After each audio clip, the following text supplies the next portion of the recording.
నమస్తే, welcome to focus. America, Iran, Israel శాంతి చర్చలు రకరకాల మలుపులు తిరుగుతున్నాయి. మూడు కీలక అంశాలపై మూడు దేశాలు వెనక్కి తగ్గడం లేదు. ఇంతకీ ఏంటా మూడు సమస్యలు? ఎవరి వాదన ఏంటి? ఎక్కడ నెగ్గాలో కాదు, ఎక్కడ తగ్గాలో తెలియాలి. కానీ అమెరికా, ఇజ్రాయెల్, ఇరాన్ మాత్రం మూడు ఇష్యూలపై తగ్గేదిలే అంటున్నాయి. అవే పశ్చిమాసియాను మళ్లీ వేడెక్కిస్తున్నాయి. స్విట్జర్లాండ్ వేదికగా సాగిన అమెరికా, ఇరాన్ శాంతి చర్చల్లో మూడు ప్రధానాంశాలపై ఎవరికి వారే మొండి వాదన వినిపించారు. మొదటి నుంచే ఈ మూడింటిపై భిన్న అభిప్రాయాలు వ్యక్తం చేస్తూ ఏ దేశమూ మెట్టు దిగడం లేదు. అందులో మొదటిది ఇరాన్, ఇజ్రాయెల్ మధ్య లెబనాన్ వివాదం. రెండోది ఇరాన్ యురేనియం నిల్వలపై భిన్న అభిప్రాయాల పంతం. మూడోది హర్ముజ్ జలసంధి ఆంక్షల రాద్ధాంతం. అమెరికా, ఇరాన్ మధ్య శాంతి ఒప్పందం పట్టాలెక్కినా ఇజ్రాయెల్ మాత్రం ఒక పట్టాన ఒప్పుకోవడం లేదు. అందుకు ప్రధాన కారణం లెబనాన్. జూన్ 19న తాత్కాలిక సీజ్ ఫైర్ ప్రకటించినప్పటికీ తాజాగా ఇజ్రాయెల్ దాడుల్లో లెబనాన్లో డజన్ల కొద్దీ జనం ప్రాణాలు కోల్పోయారు. లెబనాన్లో ఇజ్రాయెల్ దాడులను పూర్తిగా ఆపాల్సిందేనని ఇరాన్, ఆపేదే లేదంటూ ఇజ్రాయెల్ పట్టుబడుతున్నాయి. లెబనాన్పై ఈ రెండు దేశాల మధ్య వైరం దశాబ్దాల నాటిది. మిడిల్ ఈస్ట్ రాజకీయాల్లో లెబనాన్ అనేది ఇరాన్కు ఒక సాధారణ దేశం కాదు. అది ఇరాన్ నిర్మించుకున్న రక్షణ కోట. ఈ కోటను బద్దలు కొట్టాలి అన్నదే ఇజ్రాయెల్ పంతం. అందుకే అమెరికా మాటను కాదని లెబనాన్పై బాంబుల వర్షం కురిపించింది. లెబనాన్పై అటాక్స్కు రివెంజ్గా ఇరాన్ కూడా ఇజ్రాయెల్పై దాడులు తీవ్రం చేసింది. ఇరాన్ విదేశాంగ విధానంలో లెబనాన్కు అత్యంత కీలక స్థానం ఉంది. ఇరాన్కు ఇజ్రాయెల్తో నేరుగా సరిహద్దు లేదు కాబట్టి ఇజ్రాయెల్ను భయపెట్టడానికి లెబనాన్ మట్టిని, హెజ్బొల్లాను ఇరాన్ ఒక ఫార్వర్డ్ మిలిటరీ బేస్గా వినియోగిస్తోంది. ఇరాన్ నేతృత్వంలోని రెసిస్టెన్స్ కూటమి అంటే ఇరాన్, సిరియా, హౌతీలు, హమాస్లతో కూడిన సైనిక కూటమిలో హెజ్బొల్లానే అత్యంత బలమైనది. లెబనాన్పై ఇజ్రాయెల్ గెలిస్తే ఇరాన్ నిర్మించుకున్న ఈ వ్యూహాత్మక కూటమి కుప్పకూలుతుంది. అందుకే ఇరాన్ ఈ దాడులను ఎలాగైనా ఆపాలని చూస్తోంది. ఇజ్రాయెల్ మాత్రం ఆపడం లేదు. అదే శాంతి ఒప్పందానికి ప్రతిబంధకంగా మారింది. ఇజ్రాయెల్ శాశ్వత దేశంగా ఏర్పడిన సంవత్సరం 1948. అదే ఏడాది లెబనాన్ను సర్వనాశనం చేయాలని ఇజ్రాయెల్ కంకణం కట్టుకుంది. ఇజ్రాయెల్ దేశంగా ఏర్పడిన ఆ సమయంలో సుమారు 1 లక్షకు పైగా పాలస్తీనా అరబ్బులు శరణార్థులుగా లెబనాన్కు వలస వచ్చారు. లెబనాన్ భూభాగం నుంచి ఇజ్రాయెల్పై దాడులు చేయడాన్ని ఈ శరణార్థి శిబిరాలు కేంద్రాలుగా మారాయి. ముఖ్యంగా 1970లలో పాలస్తీనా విముక్తి సంస్థ PLO తన ప్రధాన కార్యాలయాన్ని లెబనాన్కు షిఫ్ట్ చేసింది. అక్కడి నుంచి ఇజ్రాయెల్ సరిహద్దు గ్రామాలను లక్ష్యంగా చేసుకుని దాడులు ప్రారంభించడంతో ఇజ్రాయెల్కు లెబనాన్పై ఆగ్రహం పెరిగింది.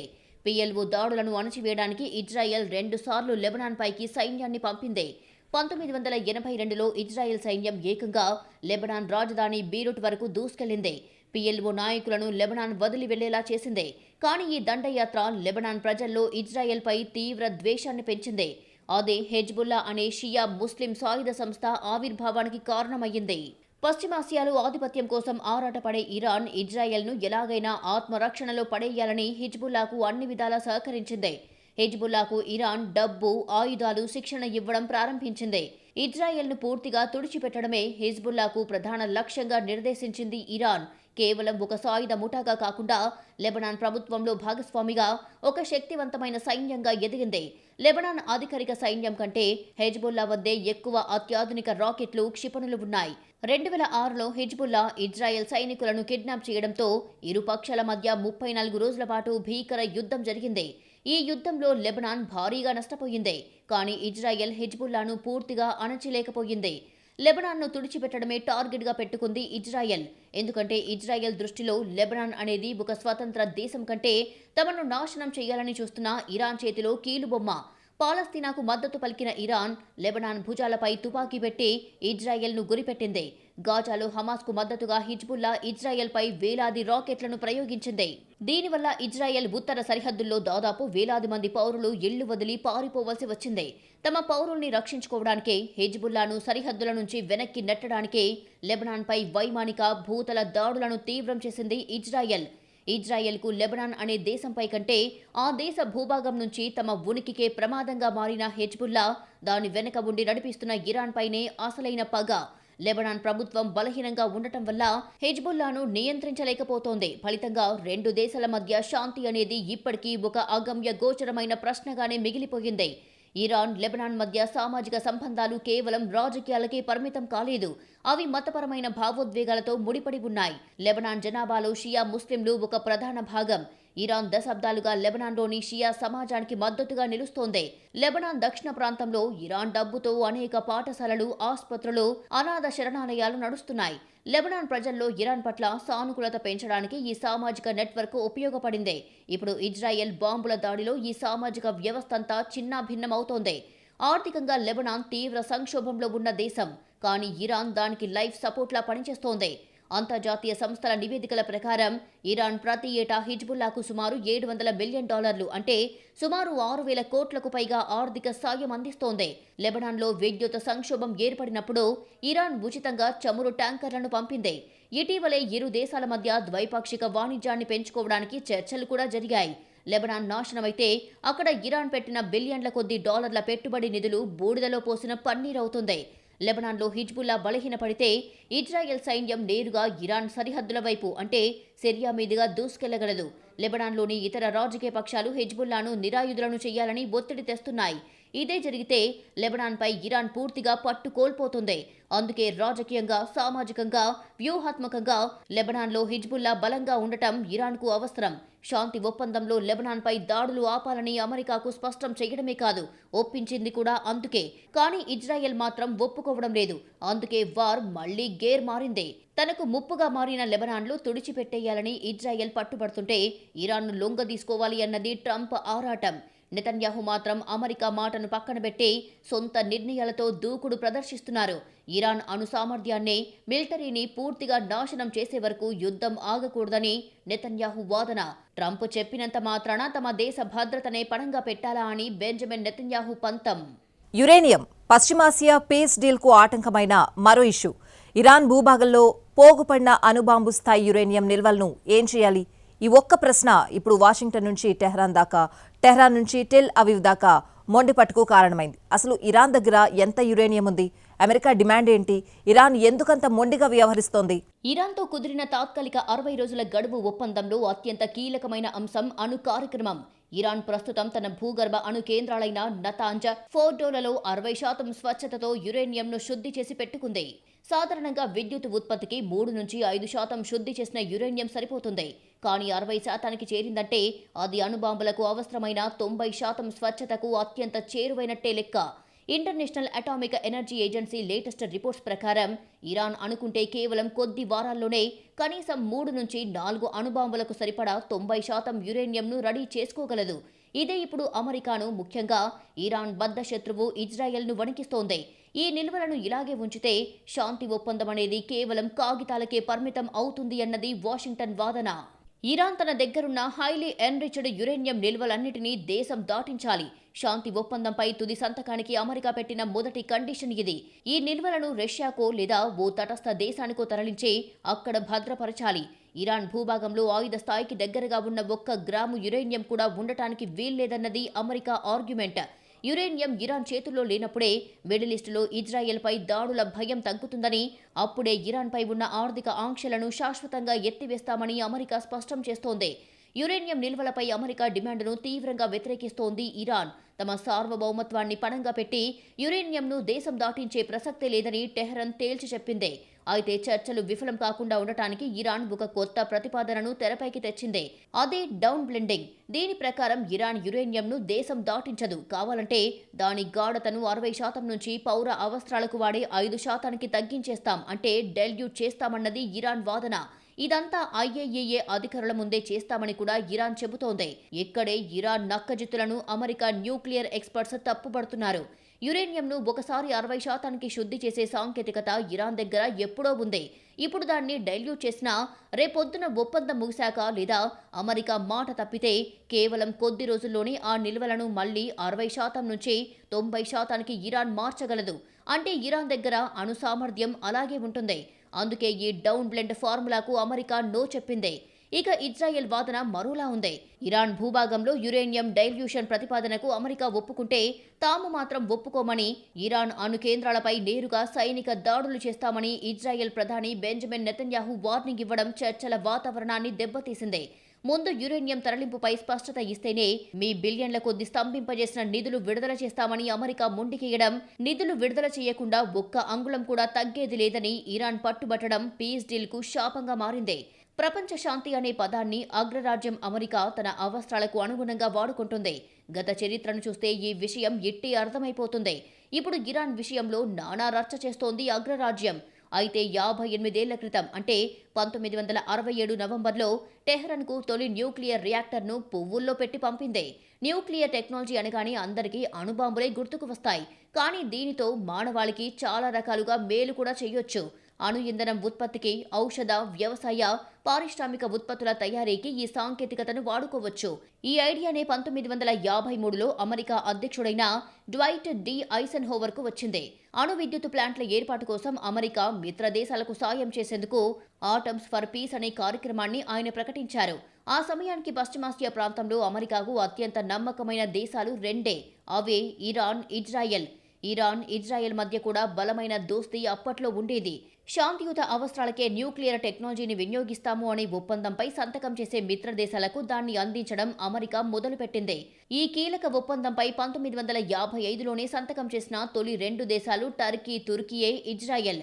రష్యాతో జరుగుతున్న కోల్డ్ వార్లో తమకు అండగా నిలబడుతున్న ఇరాన్కు అమెరికా ఆనాడు టాప్ ప్రయారిటీ ఇచ్చింది. 1957లో ఇరాన్ రాజు షా మహమ్మద్ రజా పహల్వీతో నాటి అమెరికా అధ్యక్షుడు ఐసెన్హోవర్ శాంతియుత అణు ఒప్పందాన్ని కుదుర్చుకున్నారు.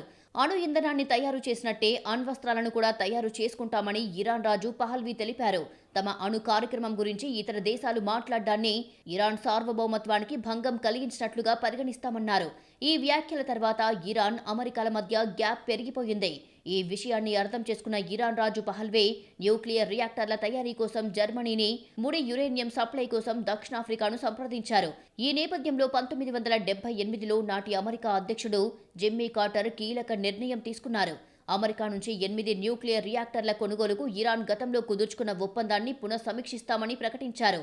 తాము ఇప్పటి వరకు ఇరాన్కు అందించిన అణు ఇంధనాన్నే ఇకపై తమ అనుమతి లేకుండా రీప్రాసెసింగ్ చేస్తే ఊరుకునేది లేదని కార్టర్ వార్నింగ్ ఇచ్చారు. అణ్వాయుధాలు తయారీకి అనుగుణంగా అణు ఇంధనాన్ని ఇరాన్ మారిస్తే సహించేది లేదని హెచ్చరించారు. అప్పట్నుంచి మధ్యలో ఇరాన్, అమెరికాల మధ్య న్యూక్లియర్ డీల్ కుదిరినా పరస్పర అపనమ్మకాలతో డెడ్ లాక్ పడుతూ వచ్చింది. ఇప్పుడది పతాక స్థాయికి చేరి శాంతి ఒప్పందానికి ప్రతిబంధకంగా మారింది. శాంతి ఒప్పందానికి మరో అడ్డంకి హార్ముజ్ జలసంధి. హార్ముజ్పై అమెరికా, ఇరాన్ సరికొత్త మైండ్ గేమ్ పీస్ డీల్ను 2 అడుగులు ముందుకు, 4 అడుగులు వెనక్కి లాగేస్తోంది. ఇంతకీ హార్ముజ్పై వితండవాదం ఎవరిది? ప్రపంచ ఆర్థిక వ్యవస్థకు జీవనాడులైన అంతర్జాతీయ సముద్ర మార్గాలు ఇప్పుడు యుద్ధ క్షేత్రాలుగా మారుతున్నాయి. ముఖ్యంగా గ్లోబల్ ఆయిల్ మార్కెట్ను శాసించే హార్ముజ్ జలసంధి వేదికగా అమెరికా, ఇరాన్లు దేనికదే తొండాటాడుతున్నాయి. అమెరికా ఆర్థిక ఆంక్షల ఎత్తివేతకు ఇరాన్ హార్ముజ్ జలసంధిపై విధిస్తున్న ట్రాన్సిట్ ట్రోల్స్కు మధ్య లంకె కుదరలేదు. ప్రపంచ చమురు రవాణాలో హార్ముజ్ ప్రాధాన్యత వేరు. ప్రపంచంలో సరఫరా అయ్యే మొత్తం చమురులో దాదాపు 20% కేవలం ఈ సముద్రపాయ నుంచే ప్రయాణించాలి. అంటే రోజుకి సుమారు 2 కోట్ల బ్యారెళ్ల క్రూడ్ ఆయిల్ హార్ముజ్ని దాటాలి. Saudi Arabia, UAE, Kuwait, Iraq, Qatar వంటి దేశాలన్నీ తమ చమురును ప్రపంచానికి అమ్మాలంటే ఈ రూట్ క్రాస్ చేయాల్సిందే. అందుకే హార్ముజ్ అస్త్రంతో అమెరికాతోనే ఒక ఆట ఆడుకుంది ఇరాన్. స్ట్రెయిట్ ఆఫ్ హార్ముజ్లో నౌకలు ప్రయాణించే అత్యంత ఇరుకైన అంతర్జాతీయ షిప్పింగ్ లేన్స్ ఇరాన్ సముద్ర సరిహద్దుల పరిధిలోకొస్తాయి. ఇన్నాళ్లు అమెరికా ఆర్థిక ఆంక్షలతో ఊపిరాడకుండా చేస్తే ఇరాన్ ఈ హార్ముజ్ జలసంధిని మూసివేస్తామని బెదిరిస్తూ వచ్చింది. ఇప్పుడు తాత్కాలిక శాంతి ఒప్పందం ప్రకారం అమెరికా తన సముద్ర దిగ్బంధనాన్ని సడలించింది. కానీ ఇరాన్ ఇక్కడే ప్రపంచ దేశాలకు ఊహించని షాక్ ఇచ్చింది. తాత్కాలిక ఒప్పందంలో భాగంగా మొదటి 60 రోజులు అంతర్జాతీయ నౌకల ప్రయాణానికి ఎలాంటి అడ్డంకులు కలిగించబోమని ఇరాన్ ఒప్పుకుంది. కానీ ఆ తర్వాతే అసలు కథ మొదలైంది. 60 రోజుల గడువు ముగిసిన తర్వాత హార్ముజ్ జలసంధి నుంచి వెళ్లే ప్రతి కమర్షియల్ షిప్, ఆయిల్ ట్యాంకర్ నుంచి రక్షణ, సేవల రుసుము అంటే ట్రాన్సిట్ టోల్ వసూలు చేస్తామని ప్రకటించింది ఇరాన్. తమ సముద్ర సరిహద్దులను వాడుకుంటూ తమ భద్రతా దళాల రక్షణలో అంతర్జాతీయ నౌకలు వెళుతున్నప్పుడు తమకు టోల్ ట్యాక్స్ చెల్లించాల్సిందేనని టెహ్రాన్ వాదిస్తోంది. ఎల్ సాల్వడార్ లేదా పనామా కాలువల తరహాలోనే తాము కూడా ఫీజులు వసూలు చేస్తామని స్పష్టం చేస్తోంది. ఈ ప్రతిపాదనపై అమెరికా సీరియస్ అయింది.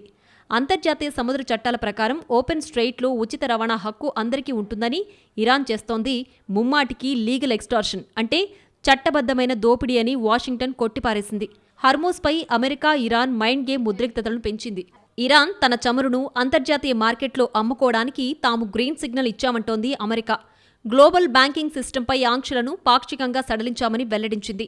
అలాగే ప్రపంచవ్యాప్తంగా ఫ్రీజ్ అయిన ఇరాన్కు చెందిన బిలియన్ల కొద్దీ డాలర్ల నిధులను విడతల వారీగా విడుదల చేస్తున్నామన్న అమెరికా వీటన్నిటికీ ప్రతిఫలంగా ఇరాన్ హార్మూజ్ జలసంధిలో ఎలాంటి టోల్స్ వసూలు చేయకూడదని, నౌకలను అడ్డుకోరాదని అమెరికా కండిషన్ పెట్టింది. కానీ అమెరికా ఆర్గ్యుమెంట్స్కు రివర్స్ అటాక్ చేస్తోంది ఇరాన్. అమెరికా ఎప్పుడు ఏ నెపంతో మళ్లీ ఆంక్షలు విధిస్తుందో నమ్మకం లేదని టెహ్రాన్ అంటోంది. అందుకే అమెరికా గనుక పూర్తిస్థాయిలో ఆంక్షలను శాశ్వతంగా ఎత్తివేయకపోతే తాము హార్మూజ్ జలసంధిలో టోల్స్ వసూలు చేయడం ఆపమని, ఒప్పందాన్ని బ్రేక్ చేయడానికి కూడా వెనకాడబోమని వార్నింగ్ ఇస్తోంది.